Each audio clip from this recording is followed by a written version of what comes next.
I know that I sometimes lead with the idea, like on a thumbnail, that nobody expected this to happen. But this is definitely one of those times. Because I could tell you who won the race, but pretty sure you don't know who I'm talking about. At least most people around the world don't know who I'm talking about. So instead of starting with that, I'm going to tell you who was in the race first.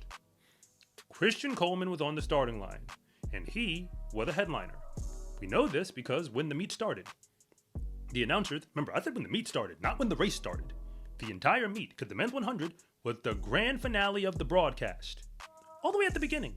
They only said two names. One was Sha'Carri Richardson's going to be here, and the other is Christian Coleman is going to be here. Everybody else is they're in that category. They're in the everybody else column. But Christian Coleman was there to run the men's 100. And Christian Miller was also there. And even though these two men have only raced a few times, I'm going to call it a rivalry because they showed up to the Olympic trials last year and didn't make Team USA in the 100. But they went 4th and 5th. So both of them believe that they had as good a shot as anyone to make the Olympic team in the 100. And now, like Christian Coleman, Christian Miller, the two Christians, the one who was a world champion in 2019, the one who's now the fastest junior athlete in the 100 that we've ever seen, those two, they were going to face off. I mean, granted, PJ Austin was also in the race.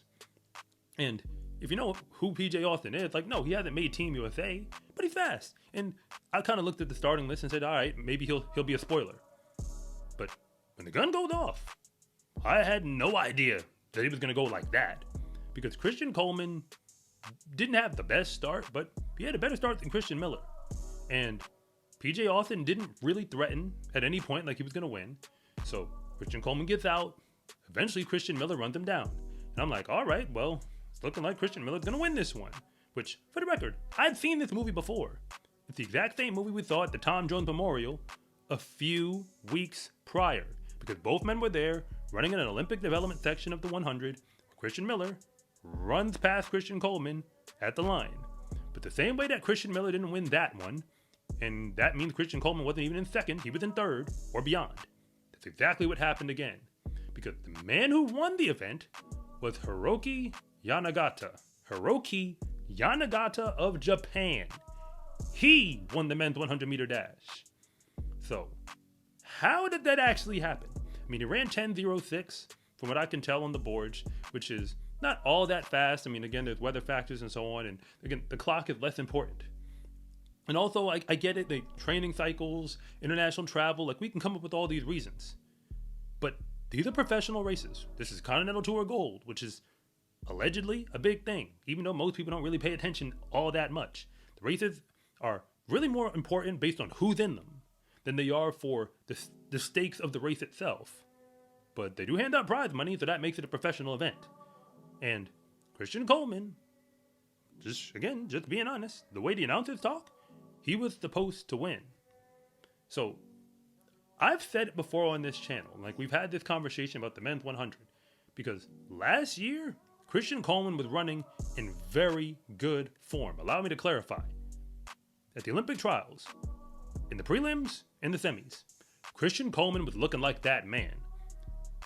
I thought it was going to be incredibly hard to keep him off of the team, and I thought he was going to be on the team. I still believe that if the Olympic rules for qualification didn't make it so that only 3 Americans could go, he would have been in the Olympic final for the 100 almost definitively. And once he got there, all bets are off. It just is. That's just how I see it. But now, 2024 is over. And 2025 is here. And we have watched Christian Coleman run multiple times by now. He ran in the Diamond League. He ran at Tom Jones. And now he's running here. And once again, we're seeing the exact same movie where Christian Coleman is not in the front of the race midway through. And then athletes continue to pull away. But if you're new here, I want to say thank you for even making it this far into the video. And I'm Coach Rob, and if you really want to know what's going on with the fastest athletes in the world, then you are in the right place. And if anything that I say actually connects with you, it is always greatly appreciated if you would please like and subscribe. But if I don't, Just let me know in the comment section, because I try to read them all. Again, I'm not crying wolf, I'm not complaining or what have you. Like, it is what it is. I'm just pointing out, because remember, in 2024, when Christian Coleman was on the diamond earlier in the year, he was winning. Just to clarify, like if you just want, kind of like a season to season report, that does need to be considered. So I don't know what the future of this season is going to look like for him, but I do know that he's going to be judged based on not just getting back to the World Championships or even getting to the final. He's done both of those over the last few years. He has to get to the final, leave with a medal for that matter, but really what we want to see is a gold medal, because we've seen him show that type of form in the past. 9.76 seconds is the line, where no man has gone faster since Bolt retired. And guess what? Christian Coleman is one of the few men who have tied for running that exact same time. 9.76 seconds.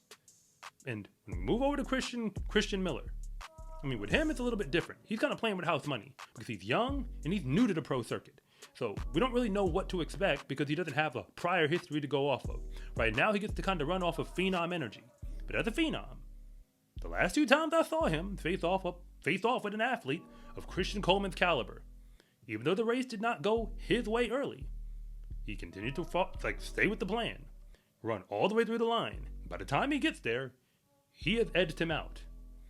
He didn't edge him out at the Olympic trials last year, but if you don't think that Christian Miller is another name that you're going to have to go through now, specifically if we're just talking about Christian Coleman, like, again, just going 1-to-1, you've got another thing coming, because we now have very real evidence that it is not a foregone conclusion that you can beat Christian Miller if you do not bring your A game.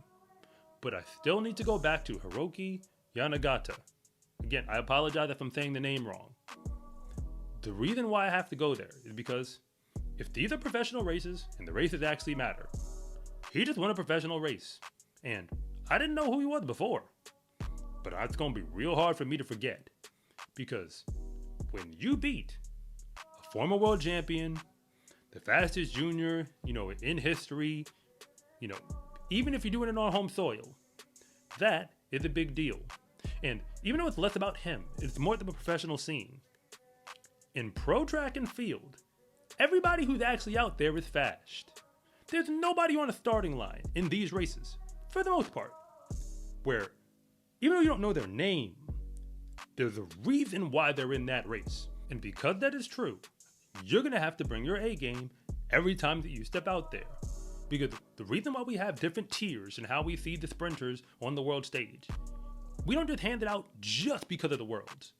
You also have to protect your reputation. You can say what you want about Noah Lyles, but one thing you can't say is that at least historically, he hasn't been afraid to compete because he's run a whole bunch of races.